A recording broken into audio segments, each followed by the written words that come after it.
wax fiirsigu waa furaha nolosho furdaamiye weeye shay falkiye ha fiigina faylka taas gasho oo fadhiiso fikir falkaaga hortii.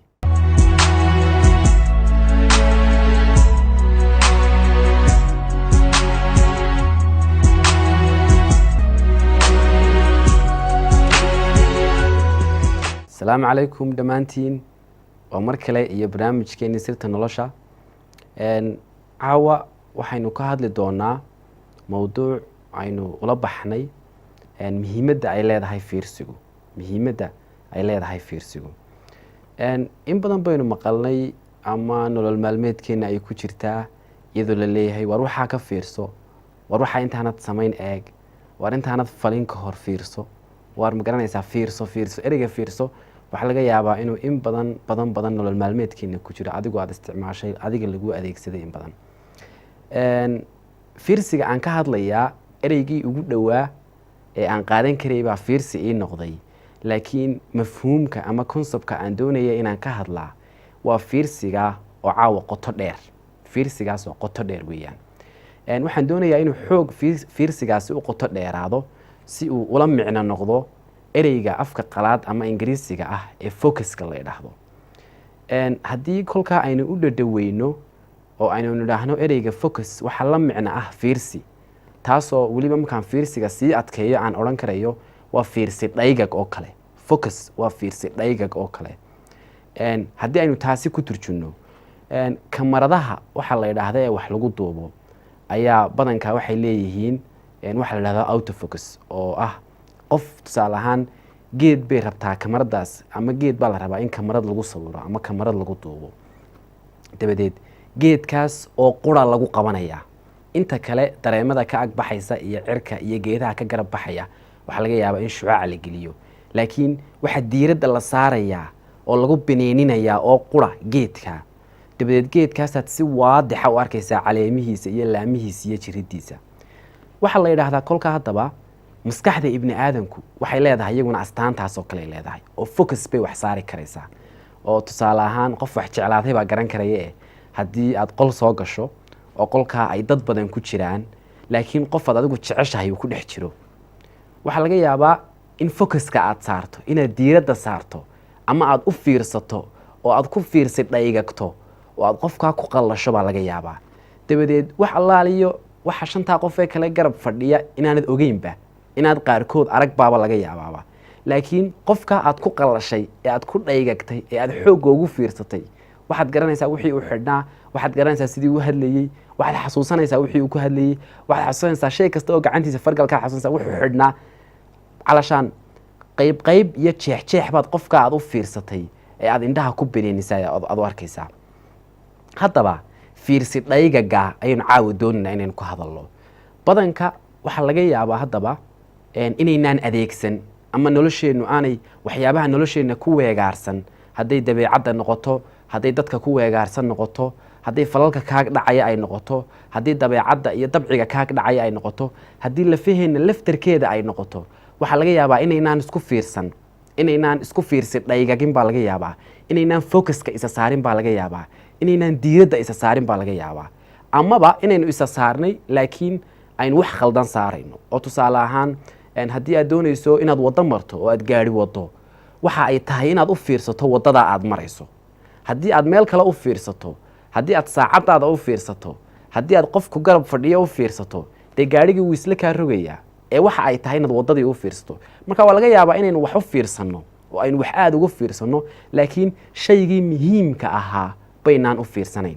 kolka hadda waxaynu doonaynaa marka ugu horeysa inaynu ka hadalno waa maxay muhiimadda ay leedahay waa maxay faa'iidada ay leedahay inaad wax u fiirsataa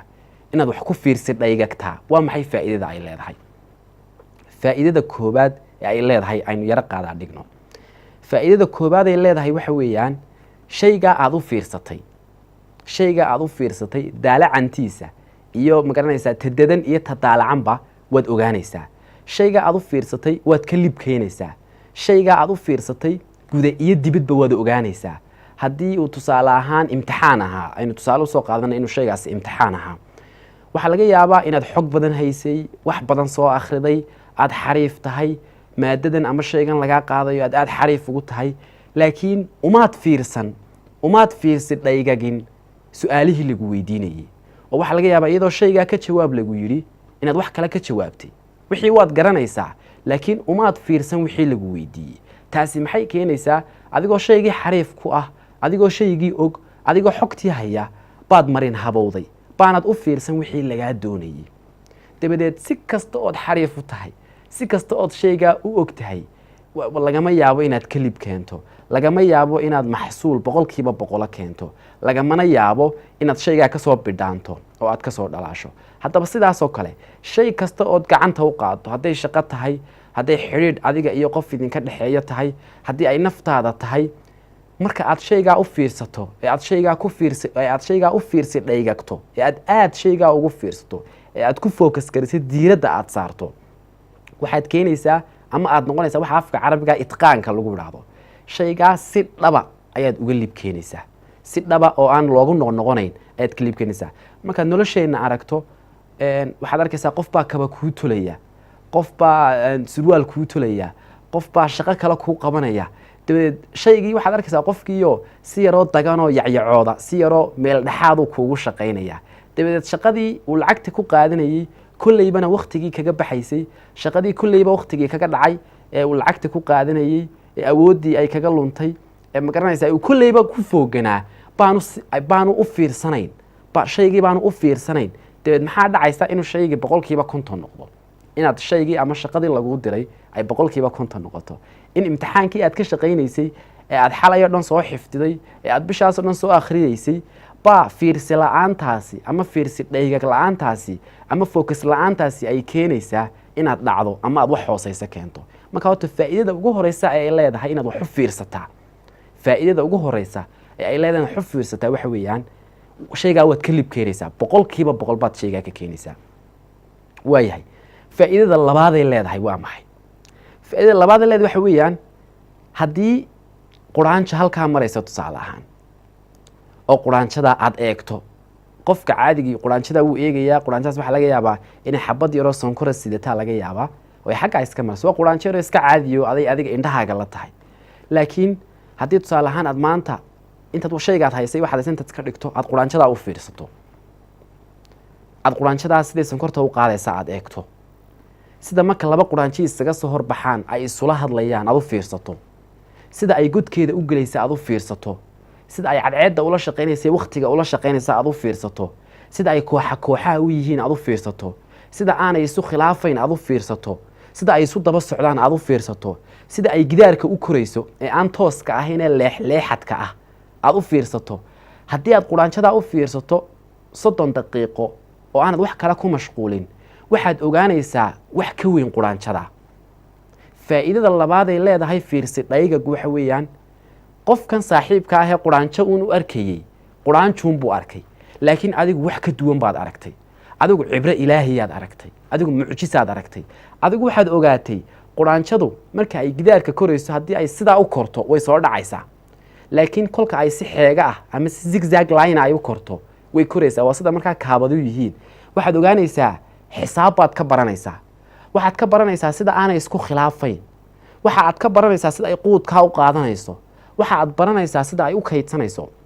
kolka faa'iidada labaad ay leedahay wax inaad u fiirsato oo aad shaygaa ku fiirsid dhaygagtaa waxa weeyaan waxaad ogaanaysaa oo aad arkaysaa wax aanay arkayn dadkii indhaha caadigaa ku eegayay shay kastaana waa sidaa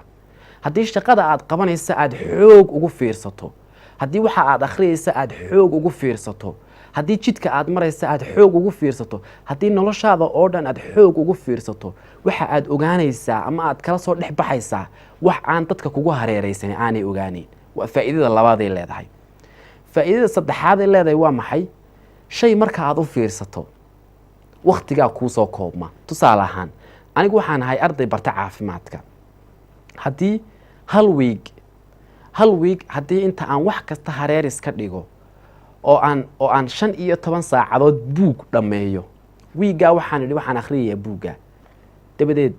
buuggii baan dhameeyey 15 saacadood oo qura ayaan wiigaa siiyey buuggiina waan dhameeyey waana u fiirsaday buugga si fiican baan ugu fiirsaday markaan si fiican ugu fiirsaday buuggii si fiican baan u xifdiyey si fiican baan u qaybay waxbaan kala soo dhex baxay boqolkiiba boqol baan maxsuulkii kala soo dhex baxay wax aanay ardayda qayrkay ogaan baan ka ogaaday faa'iidadaasaan kala soo dhex baxay haddii laga yaabo haddaba wiigga kale inay hawla igu furnaayeen oo mashruucyo kale igu furnaayeen oo aan mashquulsanaa oo aan isku buuqsanaa buuggii waxaan ku akhriyayaa in ka badan intii oo tusaale ahaan haddaan 15 saacadood ku akhriyey buuggaa waxaan ku akhriyayaa 30 saacadood 40 saacadood marka faa'iidada saddexaad ee ay fiirsigu leedahay waxa weeyaan waqtigay ilaalisaa haddii aad shay maskaxdaada oo dhan siiso waqti ka yar intii horaad siinaysaa laakiin haddii 100 kun oo waxoo kale kugu furan yihiin waxa laga yaabaa shaqo aad ku dhammayn lahayd saacad baad ku dhammaynaysaa 3 saacadood ama 4 saacadood waayo 100 kun oo waxoo kale aad ku qabanaysid marka fiirsigu wuxuu koobaa oo uu yareeyaa saacadihii aad shaygaa u fiirsanaysay taas maxaa maxsuulkeedu noqdaa maxsuulkeedu wuxuu noqdaa inaad wax badan qaban karayso oo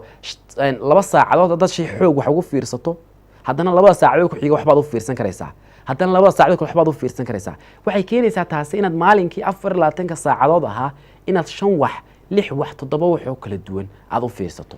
aynu soo koobno haddaba waa maxay faa'iidooyinka ay leedahay kow faa'iidada ugu horeysa leedahay waa maxay waxa weeyaan shaygaa si dhabaad uga lib keenaysaa boqolkiiba boqol baad shaygaa ka keenaysaa faa'iidada labaad ee leedahay waxa weeyaan waxaad ogaanaysaa wax aanay ogeyn dadkan kale iska dul cararaya ee dusha uun shaygaa ka eegaya wax aanay ogeyn baad ogaanaysaa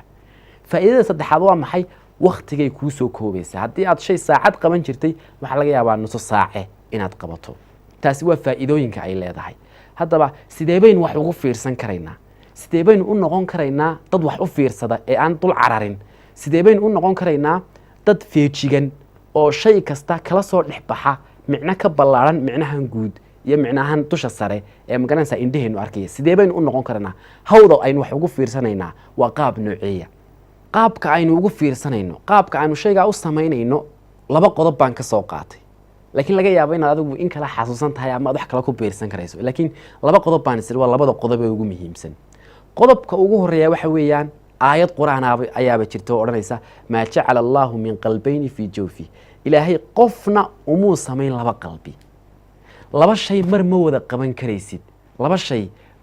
qaban karaysid tusaale ahaan haddaad istiraahdo buug akhri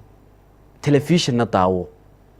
buugga waxaad akhriyaysaa nus boqolkiiba 50 baa attention-kaagu haystaa TV-gana daawanaysana boqolkiiba 50 baa attention-kaagu haystaa kolka buugganna xaashidaa si fiican umaad akhriyin barnaamijkii TV-ga ka socdayna si fiican umaad daawan kolka aad rabto markaa inaad wax u fiirsato kolka aad rabto inaad wax ku fiirsid dhaygagto shay kale ha la qabanin kala fogee labada shay shaygaa dhammee kaa kale ku xigsii kaa kale u fiirso kaa kale 2 shay mar qura ha isku dayin inaad qabato dadka qaar bay markaa u kala fududahay oo waxaa laga yaabaa in dadka qaar ay leeyihiin awoodda ay shaygaasun ku dhaygagaan shay kalena aanu carqaladayn kalayn shay kalena aanay dadka qaar baa leh awoodda laakiin anigoo kale ma lihi awoodda sideen markaa u samayn karayaa waxaad samayn karaysaa tusaale ahaan waxaad odhanaysaa waxaad samaysanaysaa check baad samaysanaysaa waxaad odhanaysaa wiiggaa waxbaan akhriyayaa wiiggaa shaqadaasaan qabanayaa wiiggaa waxaa kalaan qabanayaa kala fogee hawlahaaga maalinkaa waxaasaan qabanayaa maalinkaa kalena waxaasaan qabanayaa maalinkaa kalena waxaasaan qabanayaa deed maalintaa waxaad u go'aysaa inaad shaygaa qabato ama waxaad odhanaysaa saacaddaa waxaasaan qabanayaa saacaddaana waxaasaan qabanayaa samayso ama buug ama jadwal aad ku kala reebato hawlahaaga laakiin ha isku dayin inaad mar qura shay wada qabato taasi waxay meesha ka saaraysaa fiirsigii aynu doonaynay iyo faa'iidooyinkiisa intaba meesha way ka saaraysaa taasi waa shardiga ugu horeeya inaad kala basriso inaad kala hormayso hawlahaaga oo aanad dusha iska wada saarsaarin talabaad ee aad samayn karaysaa waxa weeyaan waxaad samaynaysaa waad kala nasinaysaa hawlahaaga waad kala nasinaysaa break baad siinaysaa naftaada kolka aad 30 daqiiqo u fiirsato shayga ama aad saacad u fiirsato naftaada break sii ka yara bax shaah soo cab soo tuko dhaqaaq calashaan samee shay kale oo aan fikir kaaga baahnayn samee shay kale oo aan fiirsi kaaga baahnayn naftaada ku abaal mari oo jaa'isad ku sii fiirsiga ay shaygaa u fiirsatay saacad markaad wax akhrido ilaa 10 daqiiqo shaah soo cab soo yara nafis fiirsiga aad marka dambe wax u fiirsanaysaa uu ka sii awood weynaanayaa laakiin haddii aad dabada isu qabato oo aad 5 saacadood isla wax u fiirso waxaa yaraanaya concentrationkaagii ama shaygaa awooddii aad ugu fiirsanaysay baa yaraanaysa. kolka aad saacad wax u fiirsato naftaada breaksi, wax soo cab, shaah soo cab, soo tuko,